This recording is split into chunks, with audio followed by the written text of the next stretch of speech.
Part 1.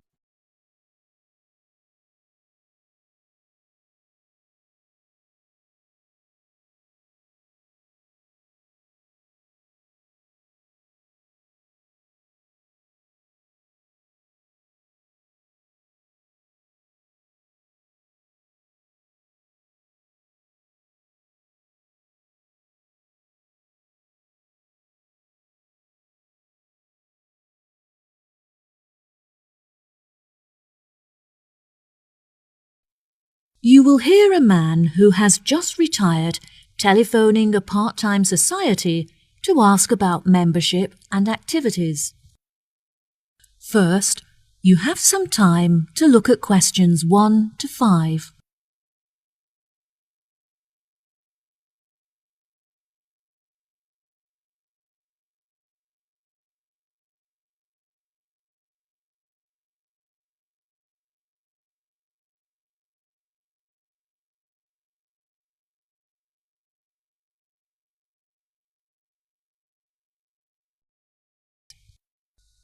Now we shall begin. You should answer the questions as you listen, because you will not hear the recording a second time.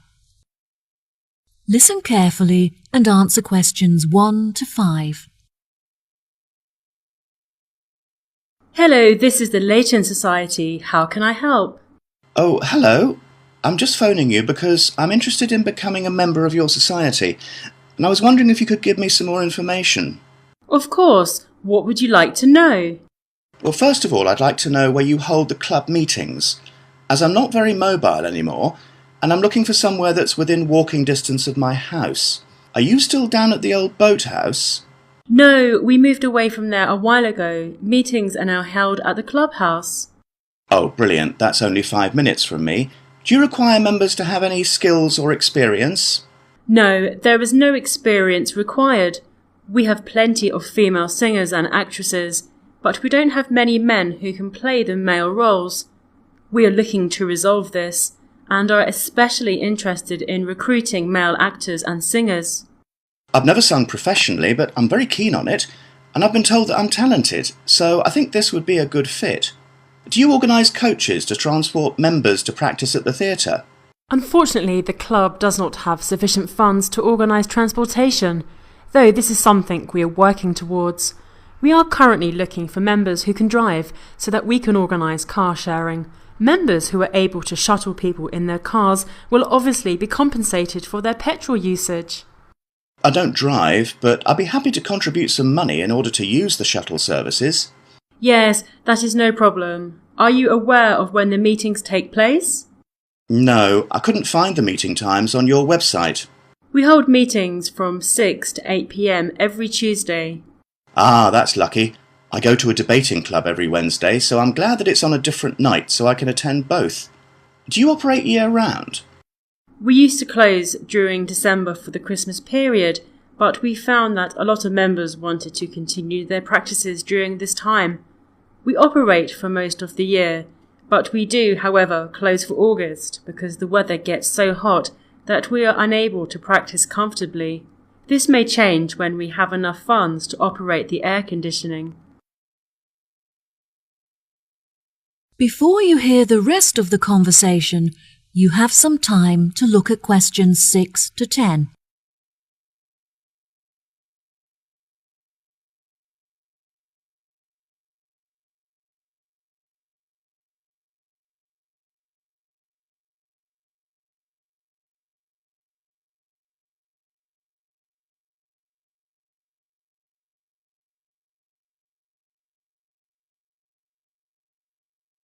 Now listen and answer questions 6 to 10.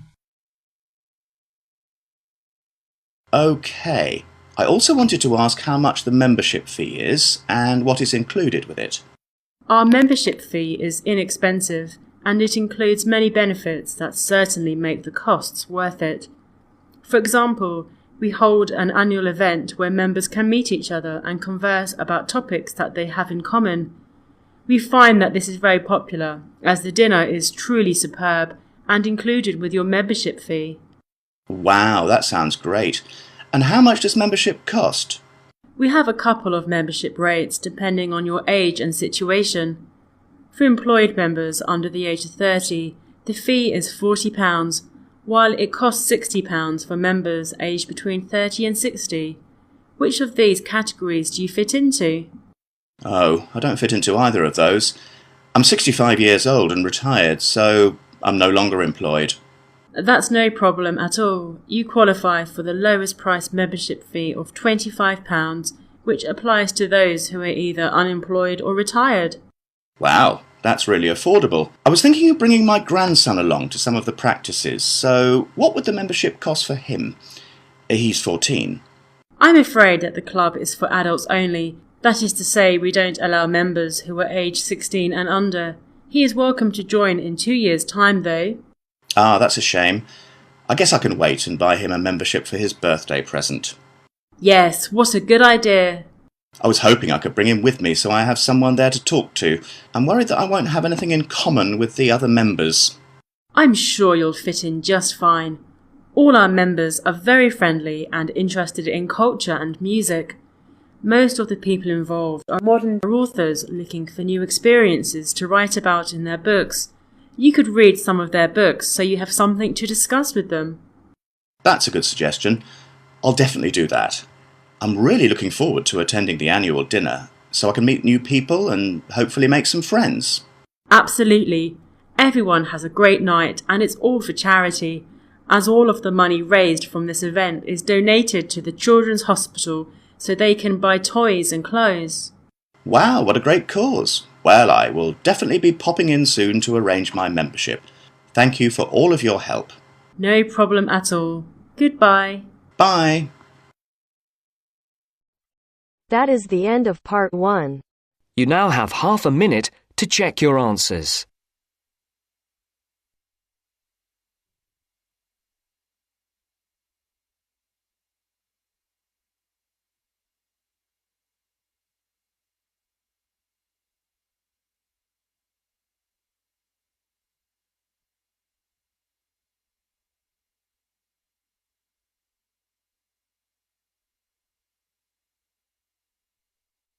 Now turns to part 2.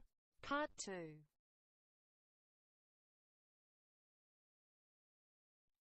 You will hear a part of a talk given by a director of a train station.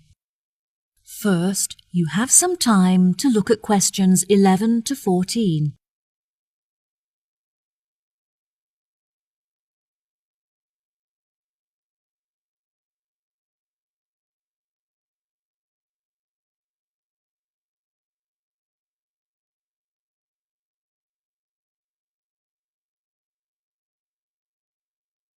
Now listen carefully and answer questions 11 to 14.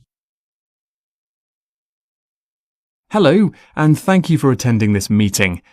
I have called it to discuss station matters, as there have been a number of changes made, and I want to ensure that you are all filled in.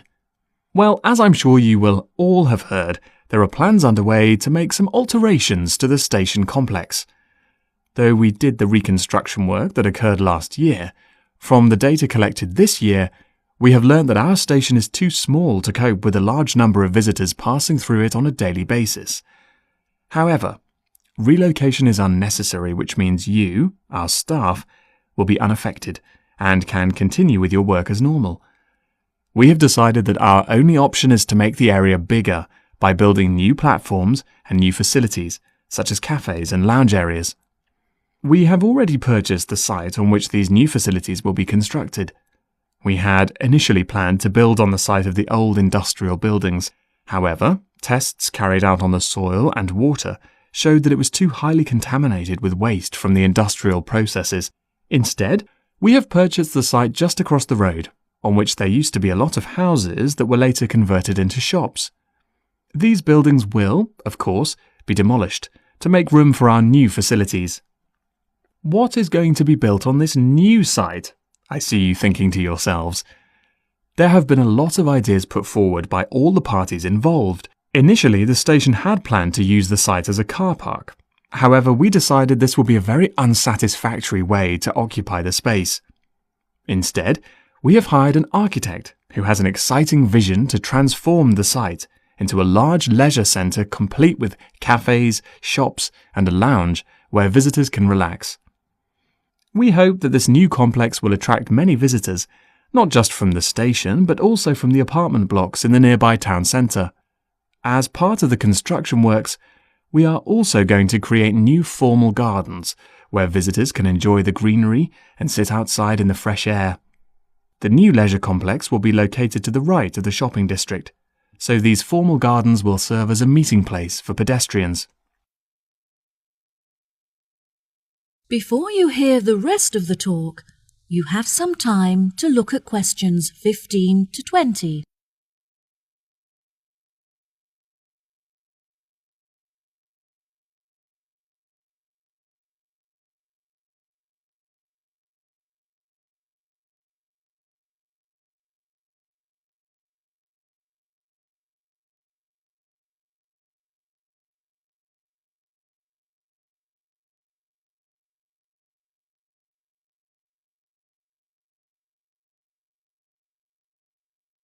Now listen and answer questions 15 to 20. Now, I'm delighted to be able to introduce you all to the plans for our new complex, so if you could please focus your attention on the maps in front of you. We will start at the main entrance and make our way towards the cafe, which is located behind the wall that we can see directly in front of us, just next to the rear entrance. In this position, the cafe is obscured from the entrances, which will keep the space warm and also create an intimate atmosphere. Once visitors arrive at our station, they often need further transport in order to reach their homes. Therefore, we have introduced a taxi rank with its own waiting area. In order to reach these facilities, the visitors must simply leave the complex via the rear entrance and turn left. Visitors who have travelled to the station by car can leave it in the car park for a small fee, which is located just outside of the rear entrance to the right. At present, our station does not have an internal seating area for passengers, so they are forced to wait for their trains outside on the platforms, which can be particularly unpleasant during the winter. We have, therefore, decided to introduce a passenger waiting area inside the new complex to the right of the rear entrance, with comfortable seating where passengers can pass the time comfortably in the warmth. As this space is a distance away from the station, we have also proposed a waiting area for wheelchair users that is closer. As visitors enter through the main entrance, this space will be located behind the wall to their left. Finally, we have also decided that it would be a great idea to introduce a new tourist office, where visitors can get maps and information on our wonderful town. We want this new office to be easily accessible, so visitors entering through the main entrance will find it directly to their right. Now, I think that's all I have to tell you. Please feel free to ask any questions if you would like to know anything else. That is the end of part 2. You now have half a minute to check your answers.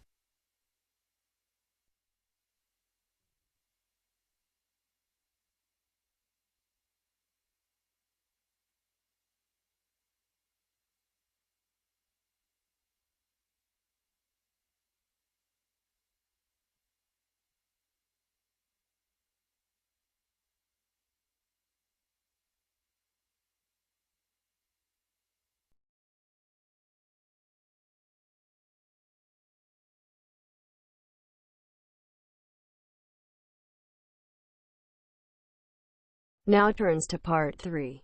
Part 3.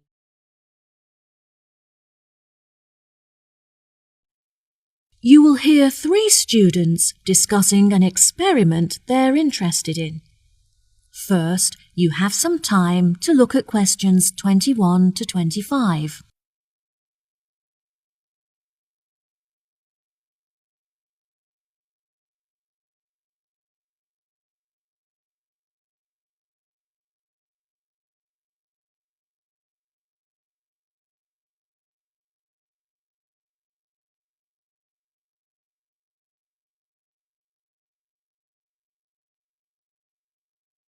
Now listen carefully and answer questions 21 to 25.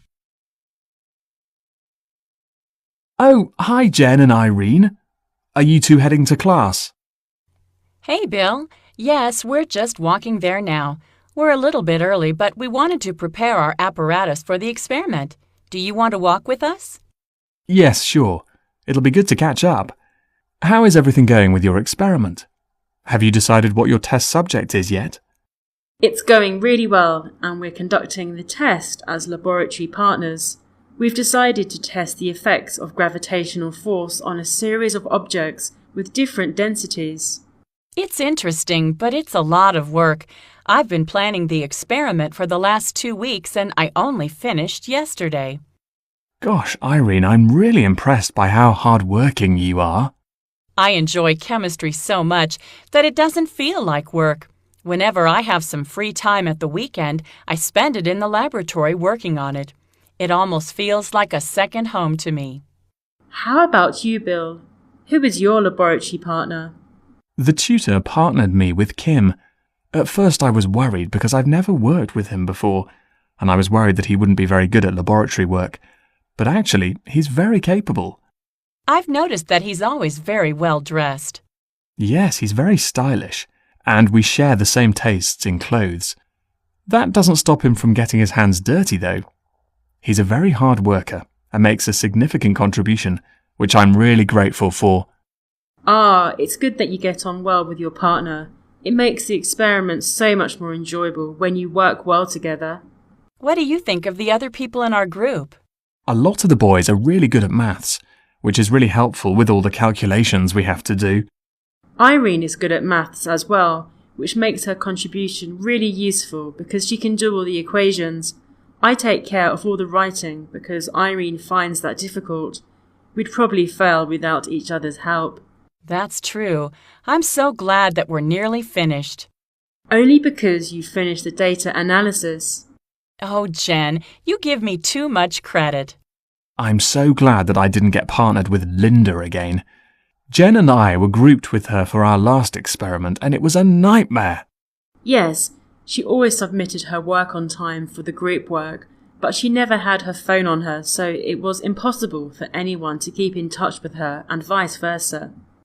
Her attitude was pretty annoying, but in all fairness, she was a very hard worker because she realized the amount of work needed to get a high score. Jen is such a hard worker. In fact, she has been invited to work on the professor's personal project. Wow, that's amazing. Well done. Why were you picked? I thought he would pick one of the students that he's closer to, but he told me he was impressed with me because I always complete reading the assignments in time for class. I bet you'll be really popular among the other students when they find out. They'll all want to hear about the project. Before you hear the rest of the conversation, you have some time to look at questions 26 to 30.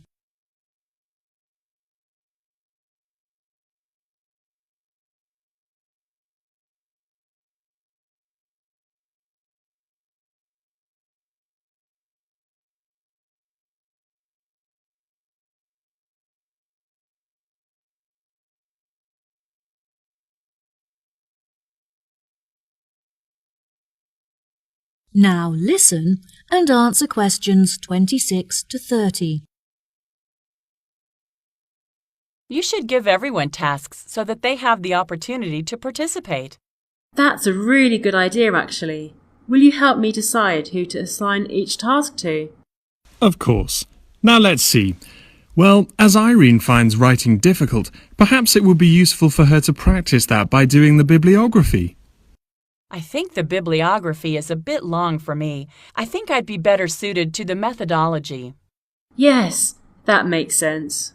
Bill, you've told us that Kim is a hard worker, so I think he should be tasked with the conclusions, as there is quite a lot of effort involved. Okay, sure. I know that Kyle hasn't been feeling well, so he should take care of the abstract and the acknowledgement, because there is very little work to be done for those tasks. Jen, do you want to review some of the literature? It's a lot of work, but I know that you really enjoy writing, so I'm confident that you'll do a good job. Sure, sounds great. Right, so that leaves the bibliography and the discussion to assign. I think that Linda will struggle with the amount of work involved in the referencing, so perhaps I should take care of that task, and she can do the other one? That's great, guys. Thanks for your help. I'll tell the tutor when he arrives.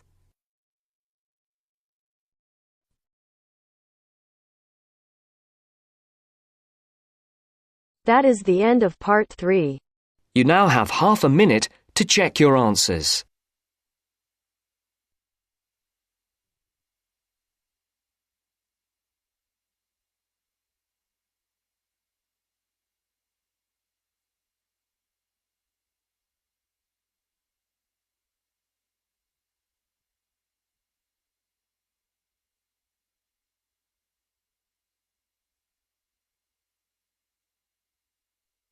Now turns to part 4.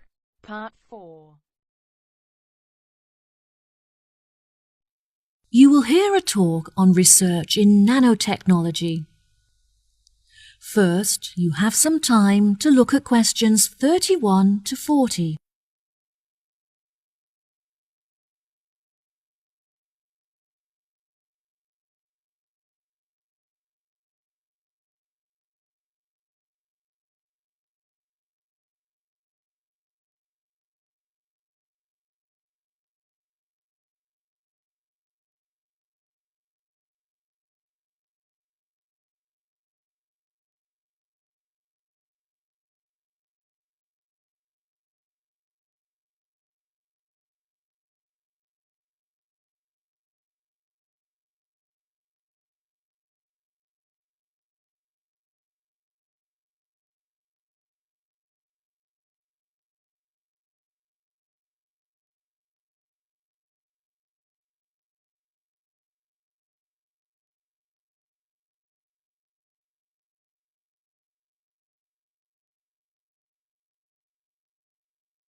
Now, listen carefully and answer questions 31 to 40.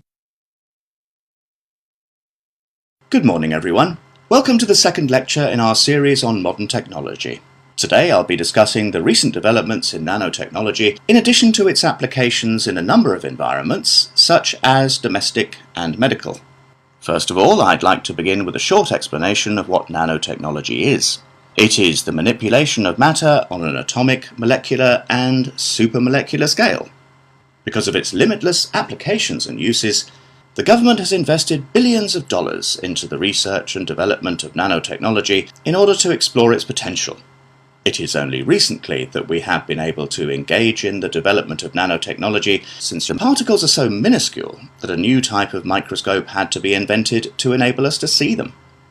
Many of you may not realize that we all use nanotechnology in our homes as a part of our daily lives.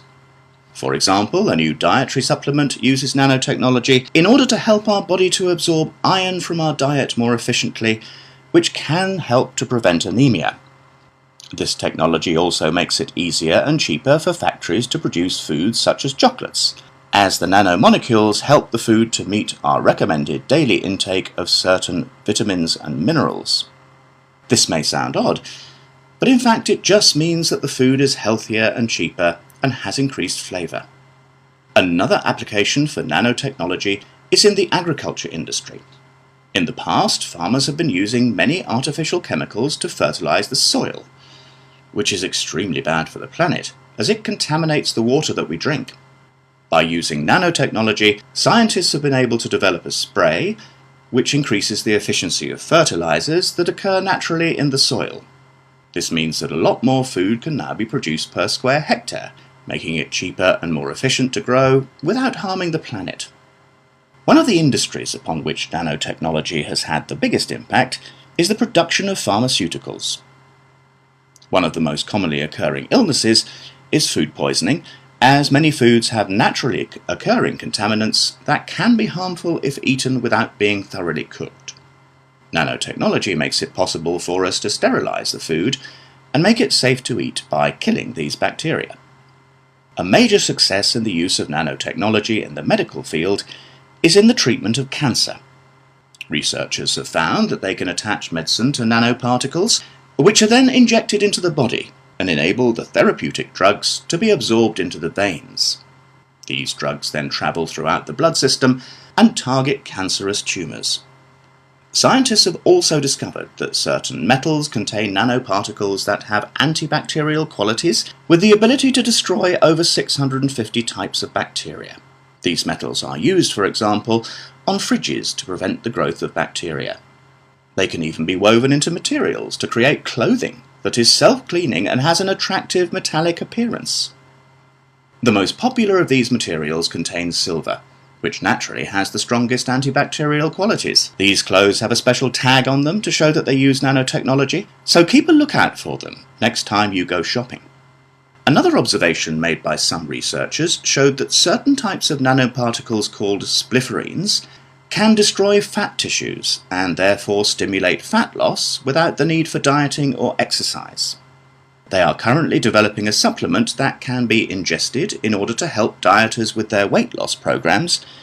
It is predicted that these supplements will be on the market by 2020. I would like to finish today's lecture with a final example of a domestic application for nanotechnology: cosmetics. Nanoparticles are used in many makeups and body lotions, but they have the greatest effect in sun cream.